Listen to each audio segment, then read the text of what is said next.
Welcome. Today we're going to talk about the Type 20 chronograph used by the French military.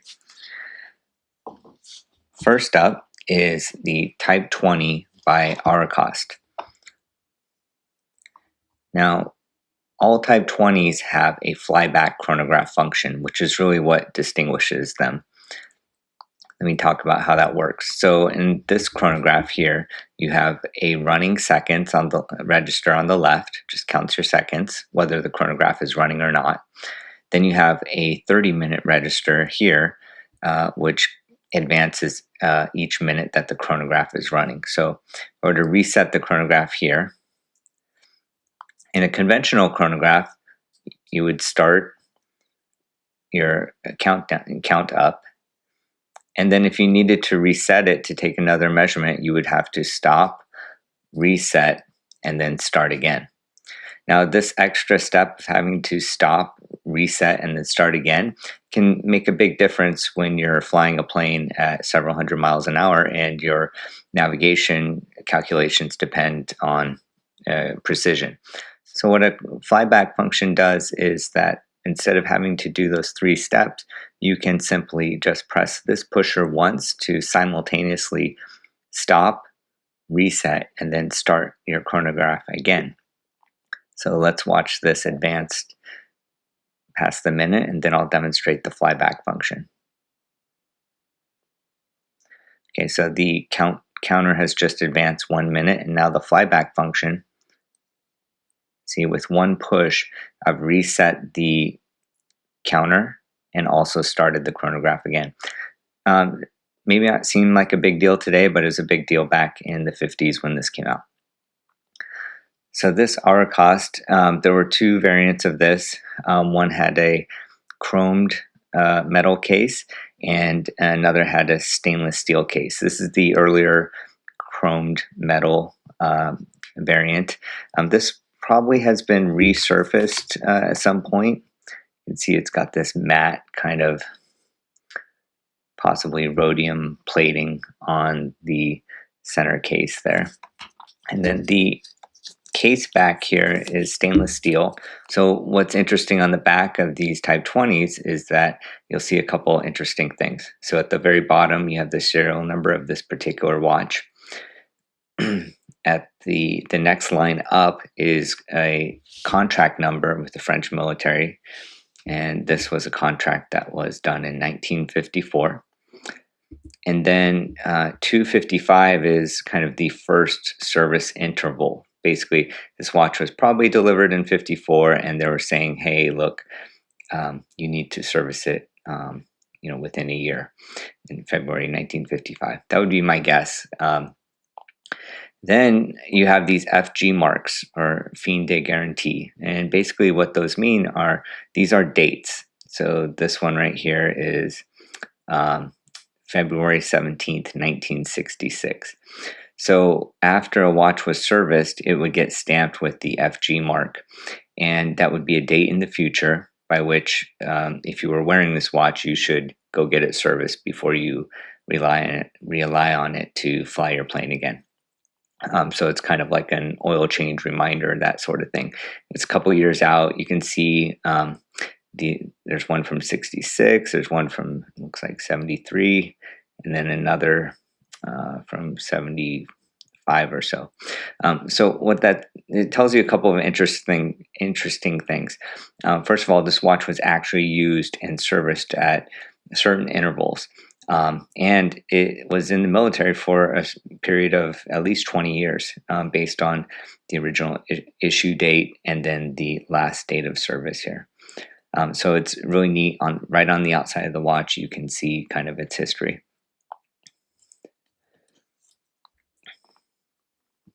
This particular Auricoste has a matte dial, and I've seen some with glossy, but those generally seem to be a civilian variant. This one has 18 millimeter lugs. So now we'll go to the Breguet. The Breguet was the most famous of the Type 20 manufacturers because of its name. This particular one is what's known as a sterile dial variant. of the Type 20. It's got a beautiful case on it. You can see here there's kind of three surfaces on the lug. A lot of times these will get polished away, so it's nice when they're preserved. This has an early bezel on it. This one is quite stiff on my particular example, but some do rotate. This has a matte dial with a running 30 seconds and then a 30-minute counter. And as we discussed, the flyback function is also present. These hands are probably not the original loom on them. Some number of years ago, they were probably reloomed, possibly in a service within the military. Now, the best thing about this is the back. It's a whole bunch of FG marks on the back of this particular example, and it's a lot of these Type 20s from Breguet. You'll see numerous FG marks. They were in service quite some time. So whereas the Auricoste had about 2,000 examples, this one also had about 2,000 examples made for the French Air Force. You can see here on the back it says Breguet Type 20. The first FG mark was 357, and that was probably from the factory, so basically suggesting about maybe a 3-year service interval. And then 5101/54 is the year contract number, and then the year of the contract. You can see this one has FG marks all over it, and basically I think these go up to the 80s. There's one from 81, so it's about 30 years of continuous use by the Air Force. This one also, you can see a P down by the case serial number. That P stands for Fernand Pechoin, which is a workshop where these watches were serviced, and we'll come back to that in a minute. But just a really great case back here. And kind of a sleeper dial. You kind of need to know what this is to recognize it from the front. And this is a nice strap, by the way, from Jones in Tokyo. You can find him on Etsy. So this is a great piece. It took me a long time to find this. This is a Breguet Type 20 made for the French Naval Aviation or Aeronautique Navale of the French Navy, or Marine Nationale. So we talked about the Auricoste had 2,000 examples. This one had 2,000 examples. These were in a batch of 500 ordered special for the Navy's air fleet. And what's distinctive about these over the regular Air Force version is you'll notice this larger minute counter chronograph. They call this sometimes the big eye, but it's a 15-minute counter. So while the movements on the inside are the same, Valjoux 222 on the Breguets, this one has a special lever to advance the counter twice every time the minute hand goes around. So therefore you get 15 minutes, a 15-minute counter. Not exactly clear, but there's been some speculation that perhaps 15 minutes was the amount of time associated to get a plane ready for takeoff from a carrier. But either way, it's really a cool variant on this particular watch. Also, you'll note here that the crown is flat. Now, the traditional Type 20 from Breguet has this very beautiful onion crown. None of my examples have that, and it's not clear why. But I've heard several things. Some are that while it was issued with the onion crown, it was not convenient for the pilots, and so during service, or sometimes they would ask for it to be replaced with a flat crown because it was actually easier to use than the onion crown. I've also heard that many of them didn't come with the onion crown for the military, and they just went straight to these flat crowns. But either way, it's this one is how it came to me, and I believe it to be correct. So you can see here, start the chronograph, and then it's got the flyback function as well. So if you take a look at the lugs here, really great. This is probably an unpolished case. You can see how pronounced the lugs are and the various surfaces there. The bezel spins quite freely, probably could be tightened up a little bit. A matte dial on this one. And let's check out the back. So the back is really special on this, and it really is what got me very interested in this watch. It's got like a whole paragraph of text on the back practically. You can see Breguet, Marine Nationale Aeronautique Navale. This is the Naval Aviation unit. I got interested in this because of the Marine Nationale connection. This was a batch of 500 made on commission for the MN. This is number 192. And then down here at the bottom, you have the case number from Breguet. But you can see they've squeezed in a few FG marks along the way, ranging from, looks like, the 70s to 82 here. If this, we have papers from Breguet on this one, confirming that it was delivered to the MN in the mid-50s. So that's a good 30 years of use. It's not clear to me which planes the pilots would have flown wearing these. I'm still researching that.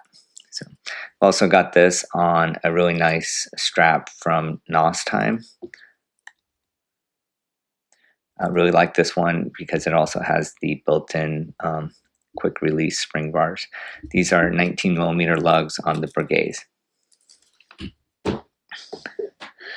Next up is a very special piece. So besides the orders for the Breguets at 2,000 of the sterile, 500 of the MN variety, there was another 2,000 ordered for the French Air Force's Flight Test Center. This is where they would test new planes and new equipment. It's called the CEV. The Flight Test Center ordered about 500 examples of the Breguet chronograph Type 20s.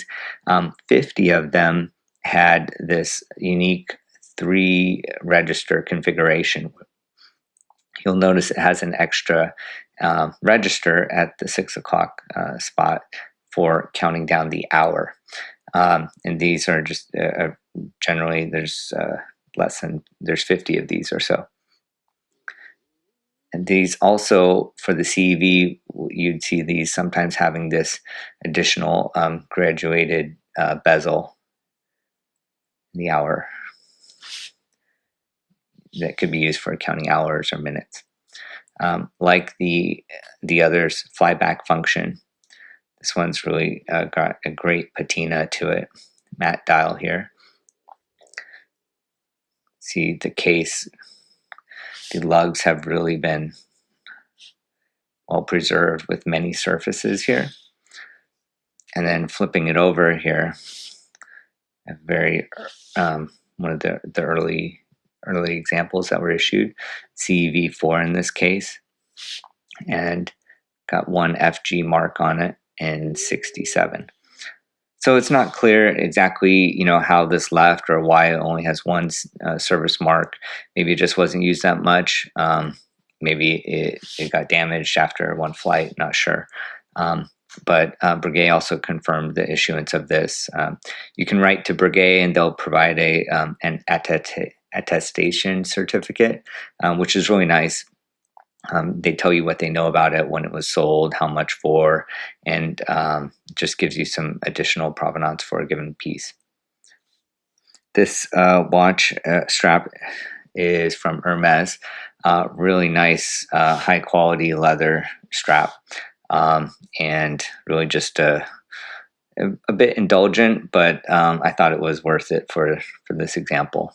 And most of my information on the Type 20s comes from Konrad Knirim's amazing work on military timepieces. This, in particular, his one on British military timepieces. And I'll put a link in the show notes about that. So this example is a Type 22 prototype made by Fernand Pechoin. Now, we mentioned that there was a P stamp on the back of this Type 20 here. See down here, right? That P is for the Pechoin workshop. And so after, I think in the 70s, the French Air Force was looking for some new watches to replace the Type 20s. And there were some prototypes made, about 50, as I understand, from the Knirim book. And this was one of them. It's a flyback, true to the Type 20 standard, but it also has the additional date here. The case is also waterproof, whereas the other ones weren't. You can see here quite a thick case. It's actually a really great watch on the wrist here because it gives you some added presence. It's got a reverse countdown bezel here that's graduated 10, 20, 30 as opposed to 10, 20 over here. Yeah, great pushers, very thick, heavy-duty case. And we'll take a look at the inside here. Got this on a double RL strap. I always get lots of questions about the straps, in particular these double RL ones. They're getting harder to find, but they're made by Ralph Lauren. You can see here on the back of this example, there's a serial number and then the waterproof stamp. But some of these would have a stamp of which indicated that it had undergone testing at the Besançon Observatory. This particular example doesn't have that, but many of them do. Again, there's only about 50 of these, but it's a really nice, clean example. And it was definitely a prototype. You can see here the type font, Monterey Chronograph Type 22, is a little bit crooked. And that's just how it is on all these examples. So there you have it. There's 5 Type 20s.